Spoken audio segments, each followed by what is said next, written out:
Heads of three global agencies warned of the risk of a worldwide food shortage if authorities fail to manage the ongoing coronavirus crisis properly.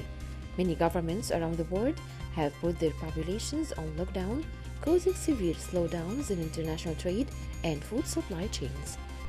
Panic buying by people going into confinement has already demonstrated the fragility of supply chains as supermarket shelves emptied in many countries. Iran's death toll from the coronavirus crossed the 3,000 mark as President Hassan Rouhani called for sanctions relief from the United States. Health Ministry spokesman said the death toll now stood at 3,036.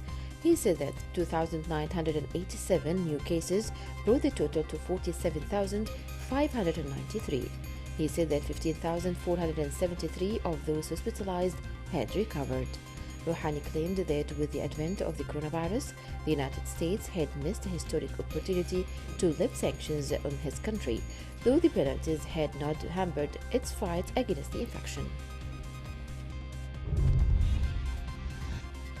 Iran accused Washington of dragging the Middle East to a disaster in the midst of the coronavirus pandemic after it deployed Patriot air defense missiles to Iraq. The U.S. deployment runs counter to the official position of the Iraqi government, parliament, and people, a foreign ministry statement said. It called for a halt to wrongdoing during the coronavirus outbreak and warned that U.S. military activities in the region could lead it to instability and disaster. The internal security apparatus of Hamas movement in the Gaza Strip said that it has arrested a number of collaborators with Israel who have admitted to monitoring events held during weekly protests called the Great March of Return.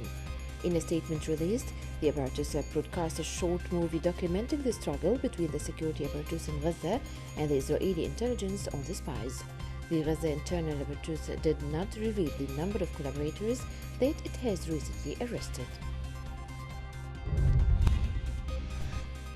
Flaws in the design of the Grand Ethiopian Renaissance Dam renewed Egyptian-Sudanese concerns over its possible collapse, which could cause extensive damage to the two countries. Observers said that the technical problems have been known for some time, believing that it's reason why Ethiopia disrupted the work of the international committees and refused to complete any impartial studies while providing misleading information. The dam has been under construction since 2011 when Ethiopia kicked off building it on the Blue Nile, the main tributary of the Nile water. A day after their deployment in western Iraq, Patriot batteries intercepted two rockets targeting western Iraq's Ain al-Assad base, which hosts U.S. troops. The two rockets fell in Al-Muwara village, 70 kilometers west of the Ramadi city in Anbar province. The attack only resulted in material damage. U.S. soldiers in Iraq have in the past months come under rocket attacks that Washington blames on Iranian-backed militias in the country. Social distancing may be the most important weapon and perhaps the only effective means to stop the spread of the coronavirus. Policies of self-isolation, quarantine, and curfews differed from one country to another. While countries such as Tunisia and Jordan implemented a total curfew, Egypt decided to impose it only at night. The UAE has resorted to the National Sterilization Initiative, and the Palestinian Authority has implemented the Security Zones Plan. Just as policies differ from one country to another, the concerns of citizens are not the same. The Saudi Ministry of Commerce revealed that it was coordinating with government agencies to monitor challenges facing the private sector and provide the necessary support to help it overcome the repercussions of the coronavirus outbreak.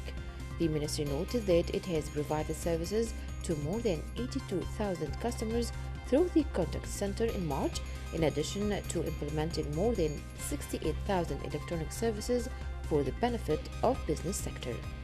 The Ministry of Commerce is also seeking to achieve sustainable development by relying on plans based on available resources and taking into account the economic, social, and humanitarian dimensions. The Britain-based Syrian Observatory for Human Rights said the war in Syria killed 103 civilians in March, marking the lowest monthly non-combatant death toll since the start of the conflict in 2011. Of the total deaths, some 51 people were killed in shelling and airstrikes by the Syrian regime.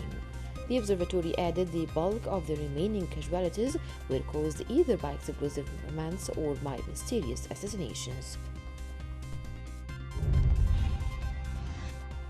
Turkish President Recep Tayyip Erdogan said on Wednesday that Turkey might be taking new measures to stem the spread of the new coronavirus.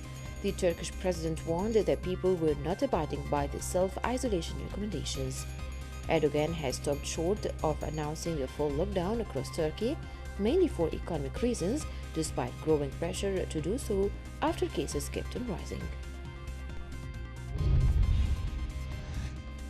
The chief of Suez Canal, Osama Rabia, said traffic in Egypt's Suez Canal has not been affected so far by the spread of the new coronavirus. Rabia said there was a 4.6% increase year-on-year in the number of ships passing through. The canal is the fastest shipping route between Europe and Asia and one of Egyptian government's main sources of foreign currency. Israel linked any assistance it might offer for the Gaza Strip's efforts against coronavirus to progress in its attempt to recover 2 Israeli soldiers lost during the 2014 war in the Palestinian enclave. Located in impoverished Hamas-ruled Gaza has reported 12 coronavirus cases, and authorities worry that local health facilities with just 96 ventilators for a population of 2 million are insufficient to contain a contagion. Palestinian officials said 1,500 coronavirus testing kits would be brought into Gaza with the help of the World Health Organization after they were donated by the Palestinian administration in the Israeli-occupied West Bank. Turkey will stop up containment measures if the coronavirus outbreak grows and people ignore a voluntary quarantine, as the country's top doctor warned of strains on hospitals and pushed for action. The Turkish Medical Association, which has criticized what it says is a lack of government readiness and transparency as cases surged over the last 3 weeks, has been among those pressing Ankara to adopt and enforce a stay-at-home order. Turkey has reported 13,500 cases so far, the 10th highest number worldwide, and 2014 deaths. The battered Lebanese pound has weakened even more during a coronavirus lockdown, with banks blocking access to already scarce dollars, forcing up their price on the parallel market and the cost of imports the heavily indebted country relies on. Since the government declared a medical emergency on March 15th, Lebanon's cash-strapped banks have limited their services to critical imports and paying out salaries in local currency while opening only a handful of branches. That is about 47% weaker than the official peg of £1,507.5 to the dollar, a rate now available only to importers of wheat, medicine, and fuel.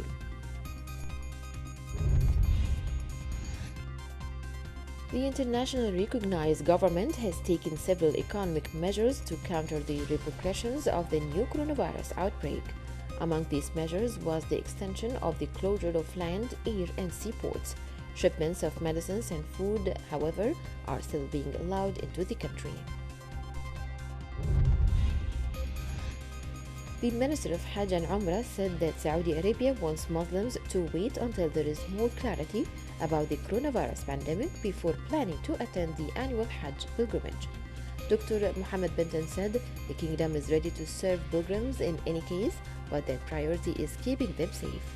Muslims must wait before making any Hajj plans until there is more clarity on coronavirus.